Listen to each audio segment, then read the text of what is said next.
Good morning students. तर बघा, last व्हिडिओमध्ये आपण नॅचरल डिझास्टर चॅप्टर नंबर 12 हा स्टार्ट केला होता. आता नॅचरल डिझास्टर म्हणजे नैसर्गिक आपत्ती कोणकोणत्या बघितल्या आपण? व्हॉल्कॅनो आहे किंवा अर्थक्वेक आहे, सुनामी आहे. तर व्हॉल्कॅनोज बद्दल म्हणजे ज्वालामुखीबद्दल आपण डिटेलमध्ये माहिती बघितली होती. तर या व्हिडिओमध्ये आपण अर्थक्वेक बद्दल डिटेलमध्ये माहिती बघू. तर सगळ्यांनी पेज नंबर 83 काढा. तर तुम्हाला इथे अर्थक्वेक म्हणजे भूकंप आल्यावर काय होते तर त्याचं एक पिक्चर दिलेलं आहे तुम्हाला. ही एक नैसर्गिक आपत्ती आहे, बघून घ्या. पेज नंबर 83 वर आहे. त्यानंतर पेज नंबर 84 काढा. नेक्स्ट घेणार आहे आपण अर्थक्वेक. आता अर्थक्वेकला आपण भूकंप म्हणतो. मग आता भूकंप म्हणजे काय? तर बघा, the sudden shaking of part of the earth surface is called earthquake. म्हणजे सडनली अचानक आपली जी अर्थ आहे, अर्थचा जो सरफेस आहे, वरचा भाग आहे, तो शेक व्हायला लागतो, हालायला लागतो, तेव्हा आपण काय म्हणतो? भूकंप आला. जेव्हा जमीन हालायला लागते, घरातले भांडे आपोआप पडायला लागते, तेव्हा आपण काय म्हणतो? की भूकंप आला, अर्थक्वेक आला म्हणतो की नाही. It is caused by shock waves that travel through solid rock from under the ground to the surface. आता हा भूकंप कशामुळे येतो? तर बघा, आता आपल्या पृथ्वीच्या आतमध्ये समजा जमिनीच्या खाली काय आहे? रॉक्स आहे, सॉलिड रॉक्स आहे की नाही. तर त्यामध्ये ज्या शॉक वेव्स असतात त्या रॉकमध्ये क्रॅक तयार करून त्या वर येतात, तेव्हा काय होते? अर्थक्वेक येते. ठीक आहे. When there is a sudden displacement of rock over a large area below the earth surface it cause shaking of the ground. म्हणजे जमिनीच्या आतमध्ये जे रॉक्स आहे ते डिस्प्लेस व्हायला लागतात. म्हणजे एका जागेवरून दुसऱ्या जागेवर जायला लागतात. जमिनीच्या आतमधले दगड, खडकं, आणि त्याचा धक्का आपल्या अर्थ सरफेसवर सुद्धा आपल्याला माहिती पडतो. ठीक आहे. त्यानंतर आपल्याला इथे दिलेलं आहे, the point inside the earth where earthquake start is called focus. म्हणजे आपल्या पृथ्वीच्या आतमधला असा भाग जिथून भूकंपाची सुरुवात होते, म्हणजे जिथून दगड हलायला लागतात, त्याला म्हणतात focus. The area on the earth surface just above the focus is called epicentre.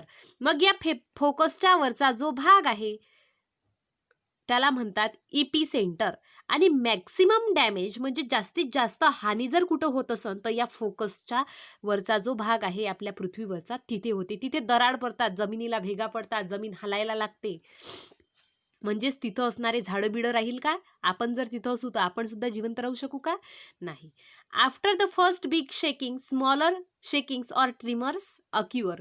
There are called after shocks.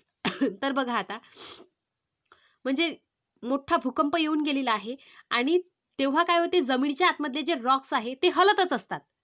म्हणजे तेव्हा काय त्यालाच आपण काय म्हणतो? आफ्टर शॉक्स म्हणतो. म्हणजे भूकंप गेल्यावर सुद्धा जमिनीच्या आतमध्ये जे रॉक्स आहे ते शेकच होत राहतात, हलत राहतात. ठीक आहे. त्यानंतर आता मग भूकंप मेजर कसा करायचा? मोजायचा कसा? जसं आपण लांबी मोजतो, वेट मोजतो की नाही. मग भूकंप मोजण्यासाठी, अर्थक्वेक मेजरमेंट करण्यासाठी काय आहे? एक युनिट आहे, त्याला सिस्मोग्राफ म्हणतात. Repeat after me, seismograph. काय म्हणतात त्याला? Seismograph. The intensity, direction and duration of earthquake is detected and recorded by an instrument called seismograph. मग आता या सिस्मोग्राफने काय केलं जाते? त्या भूकंपाची इंटेन्सिटी म्हणजे तीव्रता, त्याने किती हानी केलेली आहे, किंवा डायरेक्शन, कोणत्या डायरेक्शननी आलेला आहे, किंवा ड्युरेशन म्हणजे कालावधी, की किती वेळपर्यंत हा अर्थक्वेक सुरू होता, हे सगळं डिटेक्ट करण्याचं काम कोण करते? Seismograph.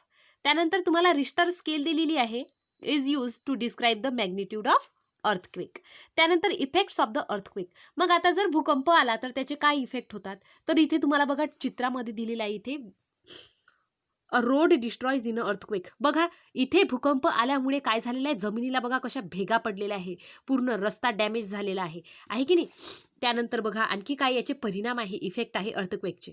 The earthquake of high intensity always cause huge destruction. म्हणजे जेवढा जास्त तीव्रतेचा भूकंप असेल तेवढी जास्त काय होते? हानी होते, डिस्ट्रक्शन होते.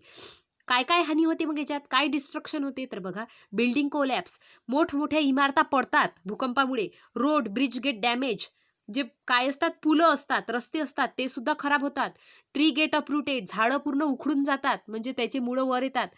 All this happen sudden that people do not get chance to run out of the homes and save their life. आणि हा जो अर्थक्वेक आहे हा सडनली होते, अचानक होते. तुम्हाला सांगून येते का मी येऊन राहिलो, भूकंप म्हणते का मी येऊन राहिलो, तुम्ही सगळे घराच्या बाहेर पळा? नाही, असं होत नाही. तो अचानकच तुम्हाला सरप्राईज देते आणि तुम्हाला एवढाही वेळ मिळत नाही की तुम्ही घराच्या बाहेर निघू शकाल आणि स्वतःचा जीव वाचवू शकाल. Due to breaking of electric wire sometimes fire breaks out.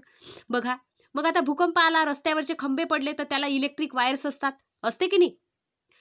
मग त्या ब्रेक झाल्या, त्या तुटल्या तर काय होते? आग सुद्धा लागू शकते.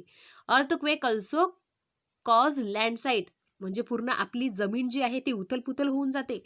दिस disrupt the transport and communication system. म्हणजे भूकंपामुळे आपण एका जागेवरून दुसऱ्या जागेवर सुद्धा जात नाही. म्हणजे ट्रान्सपोर्ट जे आहेत, जे व्हेइकल्स आहेत, त्यांना सुद्धा हानी आहे की नाही? On May 1, 2013 earthquake struck in Jammu and Kashmir. म्हणजे 1 मे 2013 मध्ये जम्मू आणि काश्मीरमध्ये काय आला होता? भूकंप आला होता.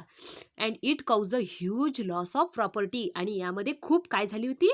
हानी झाली होती. Under sea earthquake sometimes cause tsunami. तर अंडर सी म्हणजे समुद्राच्या आतमध्ये सुद्धा भूकंप येत असतात. म्हणजे समुद्राच्या आतमधली जी जमीन आहे ती सुद्धा हालते, शेक व्हायला लागते. मग अशा वेळेस काय होते? पाणी एकदम जोराने हालायला लागते. मग आपण त्याला काय म्हणतो? सुनामी आली म्हणतो. पाणी जर जास्त जोरानं हे करत असेल, हालत असेल तर. ते कशामुळे होते? तर समुद्राच्या आतमध्ये अर्थक्वेक येते, भूकंप येते. भूकंप आल्यामुळे खालची जमीन हल्ली तर पाणी हलणार नाही का? पाणी हल्लं तर सुनामी येते. यामुळे काय होते? It causes wide spread destruction. आणि मोठ्या प्रमाणावर काय होते? हानी होते, जीवित हानी म्हणजे आपले प्रॉपर्टीचा लॉस होते. ठीक आहे, इथपर्यंत कळलं? तर आपण याच्यानंतरचं नेक्स्ट व्हिडिओमध्ये बघू. आता तुम्हाला काही क्वेश्चन लिहून घ्यायचे आहे, तर तुम्ही काय करता? मी जर तुम्हाला आन्सर दिले व्हाईट बोर्डवर लिहून, तर तुम्ही व्हिडिओ बघतच नाही, मस्त कॉपी पेस्ट करून घेता आणि व्हिडिओ पाहायचं काम नाही. तुम्ही जर व्हिडिओ नाही पाहिला तर तुम्हाला समजणार आहे का काही? नुसतं क्वेश्चन आन्सर लिहून घेता तुम्ही. तर मग आता मी काय करणार आहे? क्वेश्चन मी देणार आहे, आन्सर तुम्हाला शोधायचा आहे. कळलं? यानंतरचं नेक्स्ट व्हिडिओमध्ये बघू.